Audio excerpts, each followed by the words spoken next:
अलंकार शब्द में कौन सा उपसर्ग है? अलंकार शब्द की अगर हम लोग बात करते हैं तो अलंकार शब्द में उपसर्ग जो है वो अल है।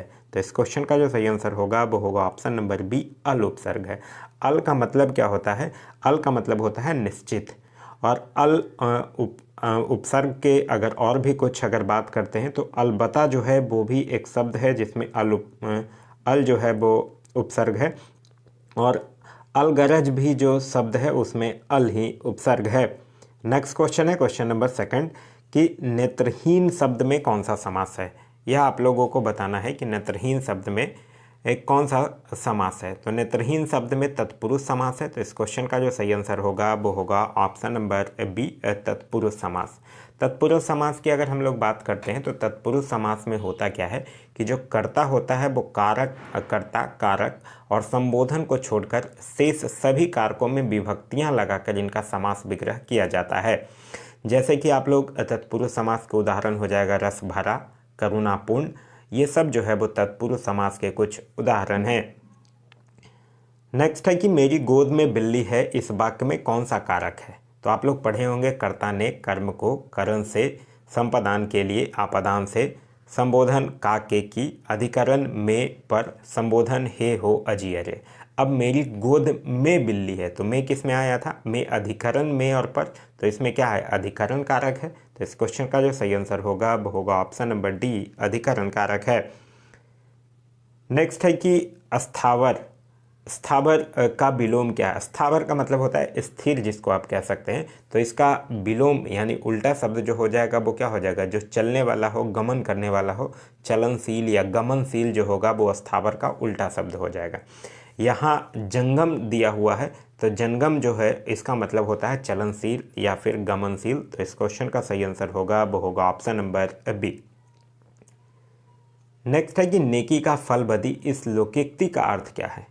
तो नेकी का फल बदी, नेकी का मतलब होता है कुछ अच्छा काम करना और बदी का मतलब होता है खराब। यानी का मतलब भलाई अगर आप किसी का कर रहे हैं और उसके बदले में बुराई हो जा रहा है तो वो है भलाई का बदला बुराई जो होगा वो नेकी का फल बदी जो लोकोक्ति है इसी का अर्थ है। तो इस क्वेश्चन का सही आंसर होगा वो होगा ऑप्शन नंबर बी। नेक्स्ट है कि शुक्ल का विलोम शब्द कौन सा है? तो शुक्ल का विलोम शब्द क्या है? कृष्ण है। तो इस क्वेश्चन का जो सही आंसर होगा वो होगा ऑप्शन नंबर बी, कृष्ण जो है वो शुक्ल का विलोम शब्द है। निःशुल्क और सशुल्क एक दूसरे के विलोम है। निःशुल्क का विलोम जो होता है वो सशुल्क ही होता है। और अगर सरस का विलोम पूछे तो नीरस जो होगा वो सरस का विलोम होगा। तो इस क्वेश्चन का जो सही आंसर होगा वो होगा ऑप्शन नंबर बी, कृष्ण जो है वो शुक्ल का विलोम है। फिर है महाप्राण व्यंजन नहीं है, यह आपसे पूछ रहा है। तो देखिए यहाँ अगर ऑप्शन में देखते हैं तो क ही जो है वो महाप्राण व्यंजन नहीं है। देखिए एक ऐसा व्यंजन जिसके उच्चारण में अधिक वायु लगती है उसको हम लोग महाप्राण व्यंजन कहते हैं। और प्रत्येक व्यंजन वर्ग के जो तृतीय और चतुर्थ व्यंजन होता है वो जनरली महाप्राण व्यंजन जो होता है वो होता है। तो इस क्वेश्चन का जो सही आंसर होगा वो होगा ऑप्शन नंबर ए का। नेक्स्ट है कि भरपेट शब्द में निम्न में से कौन सा समास है? तो भरपेट शब्द की अगर बात करते हैं तो इसमें अवयवी भाव समास है। क्योंकि देखिए एक ऐसा सामासिक पद जिसका पहला खंड जो है वो अवयव हो उसे हम लोग अवयवी भाव समास से कहते हैं। जैसे कि हम लोग कहते हैं भर दिन, एकमात्र, भरपेट, भरसक, ये सब में क्या है? अवयवी भाव समास है। तो इस क्वेश्चन का जो सही आंसर होगा वो होगा ऑप्शन नंबर सी, अवयवी भाव समास। नेक्स्ट है कि पृथ्वी शब्द का पर्यायवाची है। तो पृथ्वी शब्द के पर्यायवाची शब्द की अगर हम लोग बात करते हैं तो वसुंधरा हो गया, जमीन हो गया, धरती हो गया, वसुधा हो गया, वसुधा भी है, उर्वी भी है, भू भी है। तो इस क्वेश्चन का जो सही आंसर होगा वो होगा ऑप्शन नंबर डी, ये सभी जो है वो पृथ्वी शब्द के पर्यायवाची शब्द हैं। नेक्स्ट है कि पर्वत की तलहटी के लिए एक शब्द का चयन कीजिए। पर्वत की तलहटी के लिए एक शब्द जो होगा वो उपतैय का होगा। तो इस क्वेश्चन का जो सही आंसर होगा वो होगा option number D. Next question कह रहा है कि जिसके हाथ में चक्र हो के लिए एक शब्द निम्न में से कौन सा है? तो जिसके हाथ में चक्र हो उनको हम लोग क्या कहते हैं? उनको विष्णु भगवान के नाम से जाना जाता है, भगवान विष्णु के।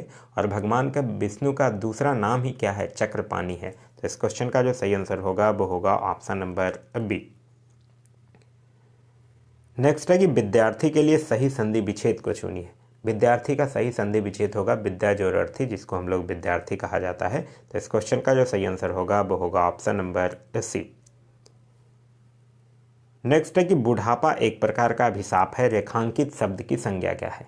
तो बुढ़ापा एक प्रकार की अभिशाप है, इसमें बुढ़ापा कौन सा संज्ञा है ये आपसे पूछ रहा है। तो बुढ़ापा यहाँ पे भाववाचक संज्ञा हो गया। तो इस क्वेश्चन का सही आंसर होगा वो होगा ऑप्शन नंबर बी, भाववाचक संज्ञा। देखिए भाववाचक संज्ञा किसको कहते हैं, एक ऐसा शब्द जिससे किसी वस्तु या फिर किसी व्यक्ति के गुण या फिर उसका भाव, उसके अवस्था, उसके धर्म के बारे में पता चलता हो, उसी को हम लोग भाववाचक संज्ञा कहते हैं। जैसे कि लड़ाई, मनुष्यता, लड़कपन, घबराहट, बुढ़ापा, मिठास, ये सब क्या है, भाववाचक संज्ञा है। तो इस क्वेश्चन का जो सही आंसर होगा वो होगा ऑप्शन नंबर बी, भाववाचक संज्ञा। नेक्स्ट है कि 8-8 आंसू रोना मुहावरे का आशय क्या है। 8-8 आंसू रोना का मतलब होता है बहुत विलाप करना। तो इस क्वेश्चन का जो सही आंसर होगा वो होगा ऑप्शन नंबर ए, बहुत विलाप करना। नेक्स्ट है कि मानस का हंस के लेखक के नाम क्या है। तो मानस के हंस के लेखक हैं अमृतलाल नागर। और अमृतलाल नागर का जो ये उपन्यास है मानस का हंस, इसमें तुलसीदास के जीवन को केंद्र में रखकर यह लिखी गई उपन्यास है। तो इस क्वेश्चन का जो सही आंसर होगा वो होगा ऑप्शन नंबर बी, अमृतलाल नागर। नेक्स्ट है कि नदी, समुद्र, तालाब और गंगा, इन शब्दों के क्रमशः सही पर्यायवाची शब्द वाली पंक्ति को चुनिए। तो सही पर्यायवाची शब्द की अगर बात करते हैं तो नदी का तरंगनी, समुद्र रत्नाकर, तालाब जलाशय और गंगा का जाह्नवी। तो इस क्वेश्चन का जो सही आंसर होगा वो होगा ऑप्शन नंबर सी। नेक्स्ट है कि संकर शब्द का अर्थ है। तो संकर शब्द का मतलब होता है जो कि दो भाषाओं से मिलकर जो बना हुआ शब्द होता है उसको संकर शब्द कहते हैं। मतलब कि एक ऐसा शब्द जो दो भाषाओं के शब्दों से मिलकर बना हो उसे हम लोग क्या कहते हैं, संकर शब्द कहते हैं। जैसे कि आप लोग कह सकते हैं कि रेलगाड़ी क्या है, संकर शब्द है। तो जैसे कि इसमें रेलगाड़ी में क्या है, रेल भी है और गाड़ी भी है। रेल यहाँ पे क्या है, अंग्रेजी शब्द है और गाड़ी क्या है, हिंदी शब्द है। तो ये दोनों मिला के संकर शब्द बन गया। फिर है बरसगांठ, यहाँ पे एक है बरस और दूसरा है गांठ। बरस क्या है, संस्कृत शब्द है और गांठ क्या है, हिंदी शब्द है। उसी तरह से आप कह सकते हैं नेक चलन। नेक चलन में नेक क्या है, हिंदी शब्द है और चलन जो है वो क्या है, फारसी शब्द है और इससे मिल गया नेक चलन। तो ये नेक चलन हो गया, रेलगाड़ी हो गया, बरसगांठ हो गया, ये सब क्या है, संकर शब्द है। तो इस क्वेश्चन का जो सही आंसर होगा वो होगा ऑप्शन नंबर डी, दो भाषाओं के शब्दों से मिलकर बना शब्द।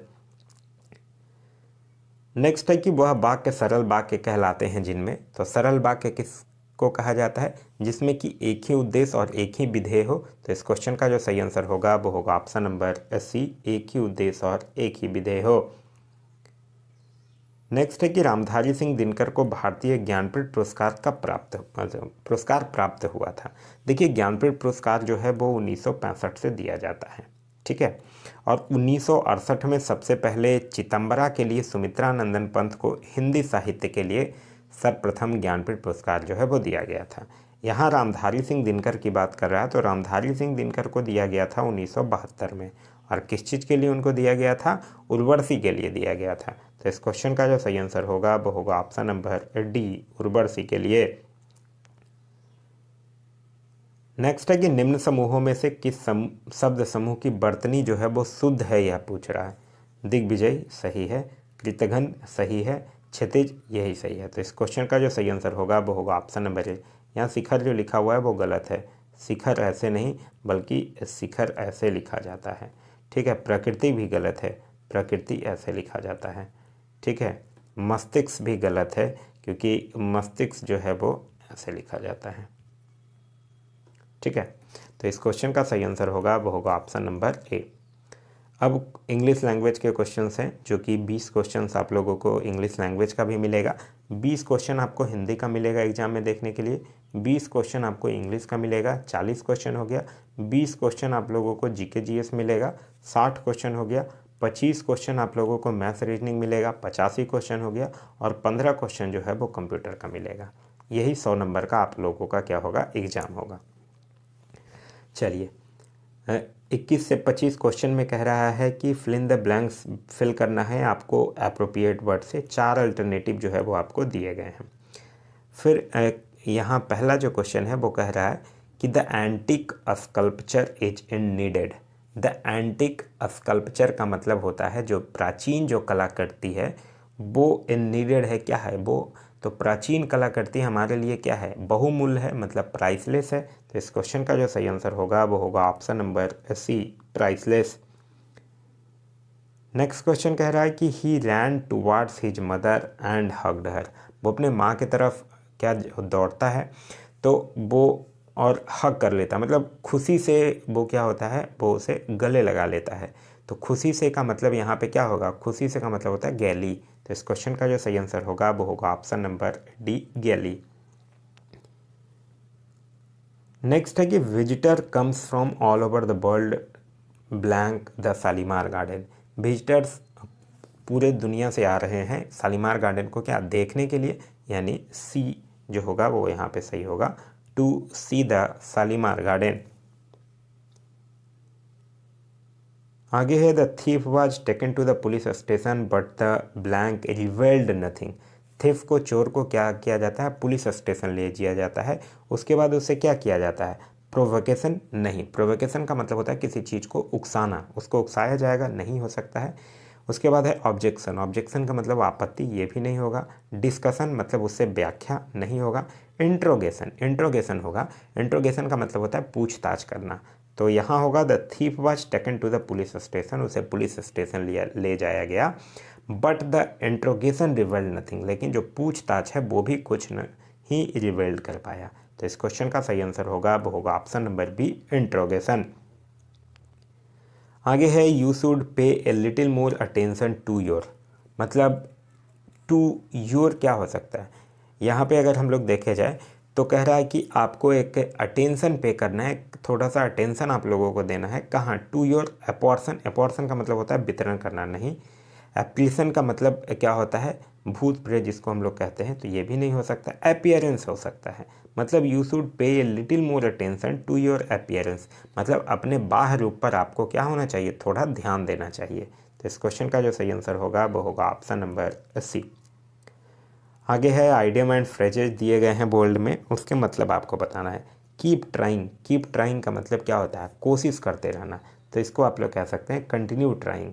तो इस क्वेश्चन का जो सही आंसर होगा वो होगा ऑप्शन नंबर डी।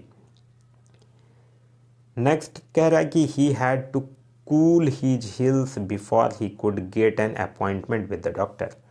उसको क्या कर लेना चाहिए? जब वो डॉक्टर के पास जाए उससे पहले उसको क्या कर लेना चाहिए?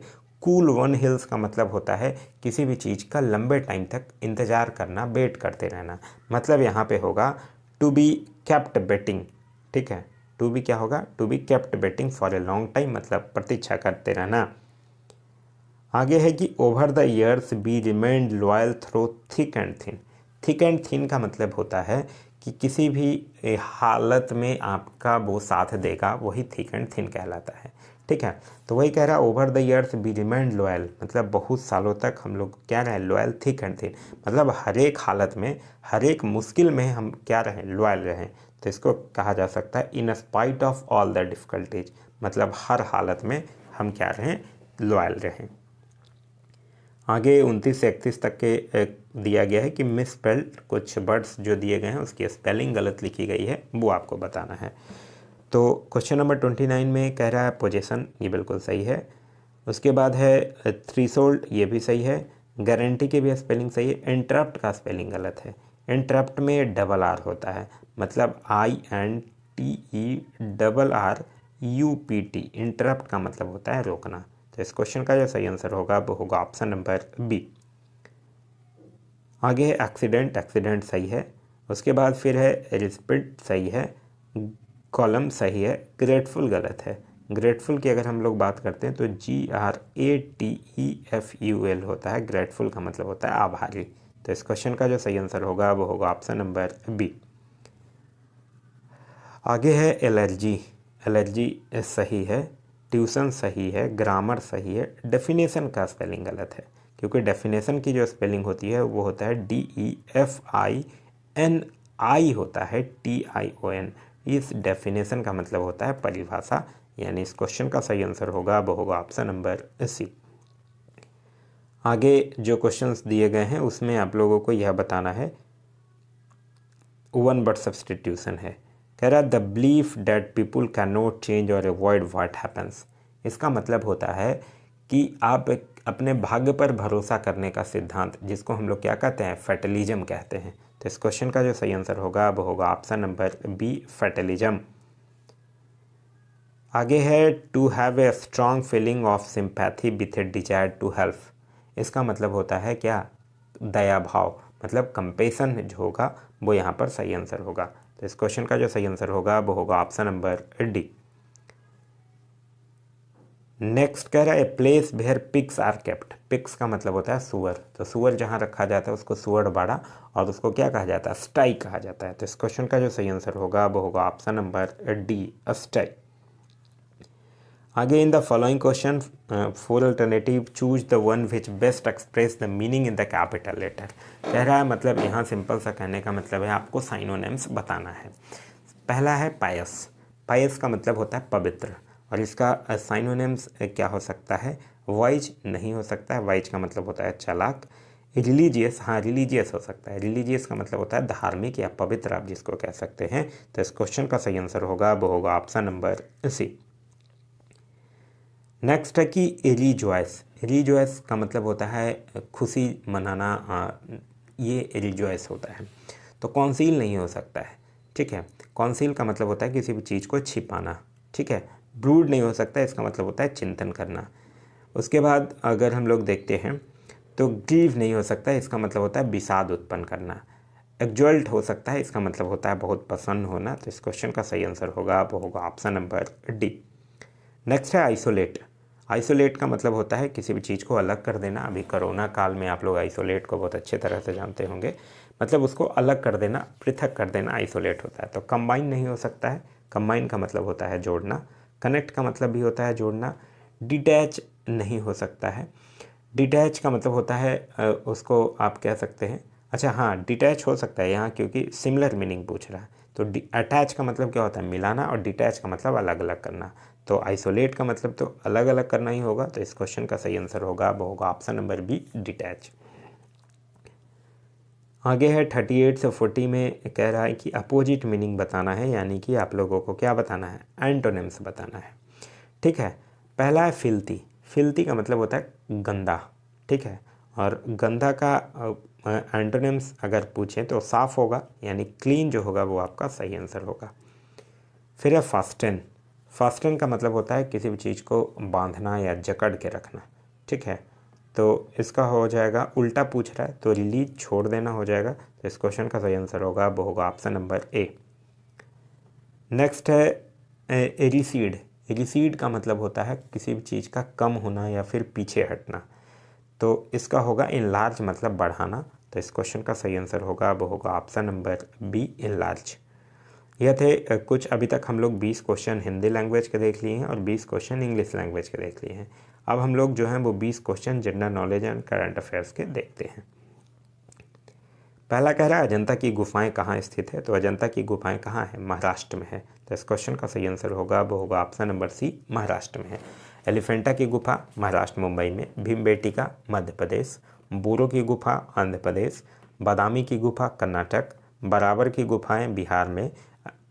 एलोरा की गुफाएं महाराष्ट्र में। तो ये सारे गुफाएं आप लोगों को ध्यान रखना होगा। आगे है कि भारतीय निर्वाचन आयोग के अनुसार राजनीतिक दल चुनाव पूर्ण किस अवधि में अपना घोषणा पत्र जारी नहीं कर सकता है। तो निर्वाचन आयोग के अनुसार 48 घंटे की अवधि में अपना घोषणा पत्र जारी नहीं किया जा सकता है। तो इस क्वेश्चन का जो सही आंसर होगा वो होगा ऑप्शन नंबर बी, 48 घंटा। निर्वाचन आयोग की बात करते हैं तो याद रखिएगा अनुच्छेद 324 में हमारे संविधान में निर्वाचन आयोग का उल्लेख जो है वो किया गया है। आगे है कि निम्नलिखित में से कौन से स्वतंत्रता सेनानी का संबंध काकोरी रेलगाड़ी डकैती कांड से नहीं था। एक्चुअली एक ट्रेन लूट लिया जाता है, उसमें मुख्य रूप से जो हिंदुस्तान रिपब्लिकन एसोसिएशन थे उसी का क्रांतिकारी जो लोग थे, जैसे राम प्रसाद बिस्मिल, अशफाक उल्ला खान, राजेंद्र लाहड़ी, मुकुंदी लाल, बनवारी लाल, रोशन सिंह, ये सब जो थे वो थे। इसमें चंद्रशेखर आज़ाद तो थे, राम प्रसाद बिस्मिल भी थे, अशफाक उल्ला खान भी थे, लेकिन सरदार भगत सिंह का संबंध काकोरी रेल कांड से नहीं है। तो इस क्वेश्चन का जो सही आंसर होगा वो होगा ऑप्शन नंबर सी, भगत सिंह। आगे है वेल्थ ऑफ नेशन नामक पुस्तक के लेखक कौन है? तो वेल्थ ऑफ नेशन नामक पुस्तक के लेखक हैं एडम स्मिथ। तो इस क्वेश्चन का सही आंसर होगा वो होगा option number A, Adam Smith. Next है कि भारत में मुस्लिम राज्य की स्थापना का मार्ग किस युद्ध से प्रशस्त हुआ है? तो देखिए, भारत में मुस्लिम राज्य की स्थापना का मार्ग जो है वो तराइन के युद्ध से प्रशस्त हुआ है। तो इस क्वेश्चन का सही आंसर होगा वो होगा ऑप्शन नंबर ए, तराइन का युद्ध। तराइन का प्रथम युद्ध हुआ है 1191 में, जब पृथ्वीराज चौहान ने मोहम्मद गोरी को हराया था। फिर तुरंत 1192 में तराइन का द्वितीय युद्ध होता है, जिसमें मोहम्मद गोरी जो है वो पृथ्वीराज चौहान को हरा देता है। और ऑप्शंस की अगर बात करते हैं तो पानीपत की युद्ध आप लोगों को पता ही होगा। पहली लड़ाई 1526 में बाबर ने इब्राहिम लोदी को हराया। दूसरा हुआ 1556 में, इसमें अकबर ने हेमू को हराया। तीसरा हुआ 1761 में, जिसमें अहमद शाह अब्दाली ने मराठों को पराजित किया। ठीक है, अब अगर बात करते हैं तालीकोटा का युद्ध। तालीकोटा का युद्ध जो हुआ था वो 1565 में हुआ था, जिससे से विजयनगर साम्राज्य का पतन हो गया था। खानवा का युद्ध की अगर बात करते हैं तो खानवा का युद्ध हुआ था 1527 में, जिसमें बाबर ने राणा संगा को हराया था। क्लियर हो गया? चलिए नेक्स्ट क्वेश्चन है क्वेश्चन नंबर 46। क्वेश्चन नंबर 46 कह रहा है कि रामेश्वर द्वीप को भारतीय मुख्य भूभाग से निम्नलिखित में से कौन अलग करता है? तो रामेश्वर द्वीप को पम्बन द्वीप जो है वो अलग करता है। तो इस क्वेश्चन का सही आंसर होगा वो होगा ऑप्शन नंबर बी, पम्बन द्वीप। और ऑप्शंस की अगर हम लोग बात करते हैं तो पाक स्ट्रीट जो है वो तमिलनाडु और श्रीलंका के बीच है। 10 डिग्री चैनल जो है वो अंडमान और निकोबार के मध्य है। और 9 डिग्री चैनल जो है वो लक्षद्वीप और मिनिकॉय के मध्य स्थित है। नेक्स्ट है कि त्रिस्तरीय पंचायती राज व्यवस्था की अनुशंसा की गई थी। तो त्रिस्तरीय पंचायती राज व्यवस्था की अनुशंसा जो है वो बलवंत राय मेहता समिति के द्वारा किया गया था, जिसमें कि ग्राम स्तर पर ग्राम पंचायत, प्रखंड स्तर पर पंचायत समिति और जिला स्तर पर जिला परिषद के गठन की व्यवस्था जो है वो की गई है। तो इस क्वेश्चन का जो सही आंसर होगा वो होगा ऑप्शन नंबर बी, बलवंत राय मेहता समिति। याद रखिएगा, पंचायती राज जो है वो 2 अक्टूबर 1959 को राजस्थान से शुरू किया गया था और 73वां संविधान संशोधन जो है वो पंचायती राज से ही संबंधित है। नेक्स्ट है कि सेंटर फॉर एडवांस टेक्नोलॉजी का मुख्यालय कहाँ है? तो सेंटर फॉर एडवांस टेक्नोलॉजी का मुख्यालय इंदौर में स्थित है। तो इस क्वेश्चन का सही आंसर होगा वो होगा option number C, Indore. Next है कि भारतीय विश्वविद्यालय अधिनियम पारित हुआ था। तो भारतीय विश्वविद्यालय अधिनियम पारित हुआ था 1904 में। तो इस क्वेश्चन का सही आंसर होगा वो होगा ऑप्शन नंबर सी, 1904 में। ये एक्चुअली लॉर्ड कर्जन जो था वो सर टॉमस रो की अध्यक्षता में विश्वविद्यालय आयोग की स्थापना किया था और ये एक्चुअली विश्वविद्यालय पर सरकारी नियंत्रण बढ़ाने के लिए यह जो अधिनियम है वो लाया गया था। आगे है कि वैध मुद्रा का अर्थ है। तो वैध मुद्रा एक्चुअली जो करेंसी नोट होता है उसी को तो हम लोग वैध मुद्रा कहते हैं, जो कि भारत में जो भारत का केंद्रीकृत बैंक है रिजर्व बैंक ऑफ इंडिया, उसके द्वारा करेंसी नोट की वैधता को प्रमाणित किया जाता है। तो इस क्वेश्चन का जो सही आंसर होगा वो होगा option number D, currency note. Next है कि किस अधिनियम के द्वारा मुसलमानों को पृथक निर्वाचन का अधिकार मिला था? तो मुसलमानों के लिए पृथक निर्वाचन व्यवस्था की अधिनियम जो है वो 1909 के अधिनियम में किया गया था। तो इस क्वेश्चन का जो सही आंसर होगा वो होगा ऑप्शन नंबर ए, भारत परिषद अधिनियम 1909 के तहत। नेक्स्ट है कि खबरों में रहा डोनी पोलो एयरपोर्ट किस राज्य में स्थित है? तो डोनी पोलो एयरपोर्ट की अगर बात करते हैं तो यह अरुणाचल प्रदेश में स्थित है। तो इस क्वेश्चन का सही आंसर होगा वो होगा ऑप्शन नंबर बी। नेक्स्ट है कि भारत के 14वें उपराष्ट्रपति के रूप में किसे चुना गया है? तो भारत के 14वें उपराष्ट्रपति के रूप में किनको चुना गया है? जगदीप धनखड़ को चुना गया है। तो इस क्वेश्चन का सही आंसर होगा वो होगा option number D, Jagdeep Dhankhar. Next है कि न्यायालय में प्लीडर किसे कहते हैं? तो न्यायालय में प्लीडर जो वकील होते हैं, जिसको एडवोकेट कहा जाता है, उन्हीं को कहा जाता है। तो इस क्वेश्चन का जो सही आंसर होगा वो होगा ऑप्शन नंबर प्लीडर कहते हैं ना, तो अधिवक्ता को कहा जाता है। तो इस क्वेश्चन का सही आंसर होगा वो होगा ऑप्शन नंबर सी, अधिवक्ता को। नेक्स्ट कह रहा है वह कानूनी दस्तावेज जो किसी वसीयत में कुछ जोड़ता अथवा परिवर्तन करता है उसको क्या कहा जाता है, तो उसको कोडिसील कहा जाता है। तो इस क्वेश्चन का सही आंसर होगा वो होगा ऑप्शन नंबर बी। नेक्स्ट कह रहा है कि आम का खाने योग्य भाग है, तो आम का हम लोग मध्य भीति खाते हैं, तो इस क्वेश्चन का सही आंसर होगा वो होगा ऑप्शन नंबर बी मध्य भीति। अच्छा, अगर भूर्ण पोष किसका खाते हैं पूछ ले तो नारियल का भूर्ण पोष खाते हैं, याद रखिएगा। नेक्स्ट कह रहा है कि रमन प्रभाव का प्रकाश की उन किरणों से संबंध है जो आर पार जाती है। रमन प्रभाव जो प्रकाश है वो सभी पारदर्शी माध्यमों में आर पार जाती है, तो इस क्वेश्चन का जो सही आंसर होगा वो होगा ऑप्शन नंबर डी सभी पारदर्शी माध्यम में। रमन प्रभाव के लिए ही 1930 में फिजिक्स का नोबेल प्राइज जो है वो चंद्रशेखर वेंकटरमन को दिया गया था। नेक्स्ट क्वेश्चन कह रहा है कि संपर्क विधि से H2SO4 के निर्माण में प्रयुक्त होने वाला उत्प्रेरक है। अगर हैबर विधि से पूछेगा तब होगा Fa, यहाँ संपर्क विधि से पूछ रहा है तब आपका आंसर हो जाएगा V2O5, यानी ऑप्शन नंबर सी जो होगा वो आपका सही आंसर होगा। नेक्स्ट है कि प्लैंक कांस्टेंट यानी प्लैंक नियतांक का बीमीय सूत्र क्या है, तो ऑप्शन नंबर बी जो होगा वो आपका सही आंसर होगा। नेक्स्ट कह रहा है टेड्रियोफाइटा को अन्य किस नाम से पुकारा जाता है, तो देखिए टेड्रियोफाइटा समूह की अगर बात करते हैं तो इसको क्रिप्टोगेम्स पादपों में रखा जाता है। एक्चुअली इसमें पादपों का शरीर जो होता है वो जड़, तना और पत्ती में विभाजित होता है और संवहन ऊतक जो होता है वो जाइलम और फ्लोएम में बटा रहता है और इसमें पुष्प और बीज का निर्माण नहीं होता है, जैसे कि एज फॉर एग्जांपल फंड जो है वो टेड्रियोफाइटा वर्ग का सबसे विख्यात पौधा है। तो इस क्वेश्चन का जो सही आंसर होगा वो होगा ऑप्शन नंबर बी संवहनी क्रिप्टोगेम्स। अब इसके बाद से मैथ्स के क्वेश्चंस हैं, क्वेश्चन नंबर मैथ्स और रीजनिंग के 61 से लेकर 85 तक, ठीक है। टोटल 25 क्वेश्चन आप लोगों को मैथ्स और रीजनिंग से देखने के लिए मिलेगा। तो इसका सॉल्यूशन जो है वो पीडीएफ के लास्ट में अटैच है। पीडीएफ के लिए मैं आप लोगों को स्टार्टिंग में ही बता दिया हूँ कि आप लोग टेलीग्राम ग्रुप से जाकर जुड़ सकते हैं, वहाँ इसका पीडीएफ जो है वो प्रोवाइड करवा दिया गया है। तो अब हम लोग देखते हैं जो कुछ कंप्यूटर्स के क्वेश्चंस हैं।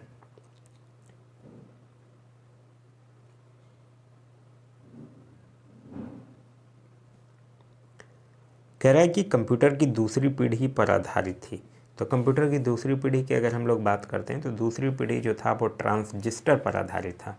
तो इस क्वेश्चन का जो सही आंसर होगा वो होगा ऑप्शन नंबर बी ट्रांसजिस्टर पर। अच्छा, अगर पूछ दे पहली पीढ़ी तो पहली पीढ़ी वैक्यूम ट्यूब पर आधारित था, ठीक है। दूसरी पीढ़ी में भाषा कौन थी? दूसरी पीढ़ी में भाषा जो थी वो असेंबली और उच्च स्तरीय भाषा थी, ठीक है। उच्च स्तरीय भाषा जनरली तीसरी में थी, आप दूसरी से आप लोग याद रख सकते हैं असेंबली। देखिए मैं क्लियर ही कर देता हूँ। प्रथम पीढ़ी में सॉफ्टवेयर था बाइनरी नंबर और भाषा था निम्न स्तरीय और हार्डवेयर था वैक्यूम ट्यूब। और द्वितीय पीढ़ी में सॉफ्टवेयर था बैच ऑपरेटिंग सिस्टम, भाषा था असेंबली लैंग्वेज और हार्डवेयर था ट्रांसजिस्टर। और तीसरी पीढ़ी में जो सॉफ्टवेयर था वो टाइम शेयरिंग ऑपरेटिंग सिस्टम था, हार्डवेयर था इंटीग्रेटेड चिप और भाषा था उच्च स्तरीय भाषा।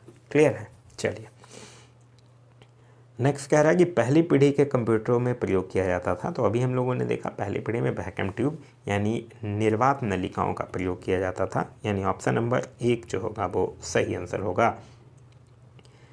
नेक्स्ट है कि कंप्यूटर तथा टाइपराइटर के लिए इस्तेमाल की जाने वाली कीबोर्ड क्वाड्रीसेली विधि का आविष्कार किसने किया था? एक्चुअली इसका नाम जो है वो QWERTY क्यों पड़ा? एक्चुअली अक्षरों के सबसे ऊपर वाले पंक्ति को आप बाईं की ओर से अगर 6 अक्षरों को लेंगे तो यही QWERTY है, इसीलिए इसका नाम जो है वो इसी क्रम में रखा गया है। और इस टाइपराइटर या कीबोर्ड में सामान्य रूप से अगर देखा जाए तो 104 बटन होते हैं और इसका आविष्कार का श्रेय जो है वो क्रिस्टोफर लैथम सेल्स को दिया जाता है। तो इस क्वेश्चन का जो सही आंसर होगा वो होगा option number D. Next question कह रहा है कि जब प्रोसेसर प्रोग्रामों और डाटा का यूज कर रहा होता है तब उन्हें कहाँ रखा जाता है? तो तब उसको मेन मेमोरी में रखा जाता है। तो इस क्वेश्चन का जो सही आंसर होगा वो होगा option number A main memory में रखा जाता है। नेक्स्ट क्वेश्चन है क्वेश्चन नंबर 90। कह रहा है 1 EB जो है वो किसके बराबर होता है? EB का मतलब होता है एक्जाबाइट, ठीक है। और 1 EB जो होता है वो 1024 PB के बराबर होता है। अच्छा, PB का मतलब क्या होता है? PB का मतलब होता है पेटाबाइट, ठीक है। और एक पीबी जो है वो 1024 टीबी के बराबर होता है, ठीक है, और एक टीबी जो है वो 1024 जीबी के बराबर होता है, ठीक है। आगे है कि एक बाइट में कितने मूल निरूपित किए जा सकते हैं। देखिए एक बाइट में अगर बिट पूछे तो 8 बिट होते हैं, ठीक है, और फिर इसको 2⁸ यानी 256 कैरेक्टर हो सकते हैं, यानी ऑप्शन नंबर डी जो होगा वो आपका सही आंसर होगा। नेक्स्ट कह रहा है निम्न में से कौन सी कंप्यूटर प्रोग्रामिंग लैंग्वेज नहीं है। पाइथन है, स्विफ्ट है, जावा है, C++++ ये नहीं है। तो इस क्वेश्चन का जो सही आंसर होगा वो होगा option number A. Next question कह रहा है कि निम्न में से कौन सा एक आउटपुट डिवाइस नहीं है। स्कैनर एक आउटपुट डिवाइस यहाँ नहीं है, बाद बाकी प्लॉन्टर, स्पीकर, प्रिंटर है। तो स्कैनर क्या है? स्कैनर एक इनपुट डिवाइस है। तो इस क्वेश्चन का जो सही आंसर होगा वो होगा option number D. Next question कह रहा है कंप्यूटर की बूटिंग के लिए इनमें से किसकी आवश्यकता होती है। तो बूटिंग के लिए ऑपरेटिंग सिस्टम की ज़रूरत होगी। तो इस क्वेश्चन का सही आंसर होगा वो होगा option number D, operating system. Actually operating system जो है वो एक प्रोग्रामों का समूह है जो कि कंप्यूटर सिस्टम या फिर उसके विभिन्न संसाधनों और कार्यों को नियंत्रित करता है। ट्रांसलेटर की अगर हम लोग बात करते हैं और असेंबलर और कंपाइलर, तो अगर असेंबलर क्या है? असेंबलर है जो निम्न स्तरीय भाषा को मशीन भाषा में परिवर्तित करता है, और कंपाइलर जो है वो उच्च स्तरीय भाषा में तैयार किए गए प्रोग्राम को मशीनी भाषा में परिवर्तित करता है। नेक्स्ट क्वेश्चन कह रहा है निम्नलिखित विकल्पों में से कौन जो है वो माइक्रोसॉफ्ट वर्ड फाइल का एक्सटेंशन है। तो वर्ड फाइल का एक्सटेंशन हो जाएगा डी। तो ऑप्शन नंबर ए जो होगा वो सॉरी डॉक्स होगा ना, यानी ऑप्शन नंबर बी होगा। ठीक है, यह गलत है, डॉक्स होगा यानी option number B. Next question कह रहा है भारत के पहले इलेक्ट्रॉनिक डिजिटल कंप्यूटर का नाम क्या है। तो उसका नाम है ENIAC। ठीक है, इसको क्या कहा है? इसका फुल फॉर्म है electronic numerical integrator and computer, यानी ऑप्शन नंबर ए जो होगा वो सही आंसर होगा। नेक्स्ट कह रहा है कि विंडो एक्सपी में आइटम्स को रीअरेंज करना क्या कहलाता है। तो रीअरेंज करना जो होता है वो डिस्क डी फ्रेगमेंट कहलाता है। तो इस क्वेश्चन का जो सही आंसर होगा वो होगा ऑप्शन नंबर ए। नेक्स्ट है कि उपयोगकर्ता द्वारा हाल ही में मेल का एक संग्रह है जो पढ़ने, उत्तर देने, स्टोर करने या हटाने के लिए उपलब्ध है। तो वो इनबॉक्स में जो होता है उसको हम लोग पढ़ सकते हैं, उसका रिप्लाई कर सकते हैं, उसको स्टोर कर सकते हैं या उसको रिमूव कर सकते हैं। तो इस क्वेश्चन का सही आंसर होगा वो होगा option number A, inbox. Next है कि ट्रोजन हॉर्स का एक रूप है। तो ट्रोजन हॉर्स एक वायरस अटैक का एक रूप है। तो इस क्वेश्चन का सही आंसर होगा वो होगा option number D, virus attack का। नेक्स्ट क्वेश्चन है क्वेश्चन नंबर 100। इंसर्शन पॉइंट को डॉक्यूमेंट के स्टार्टिंग में लाने के लिए कौन सा की का प्रयोग किया जाता है। तो इसको CTRL प्लस होम की का प्रयोग किया जाता है। तो इस क्वेश्चन का जो सही आंसर होगा वो होगा option number B, CTRL plus home की।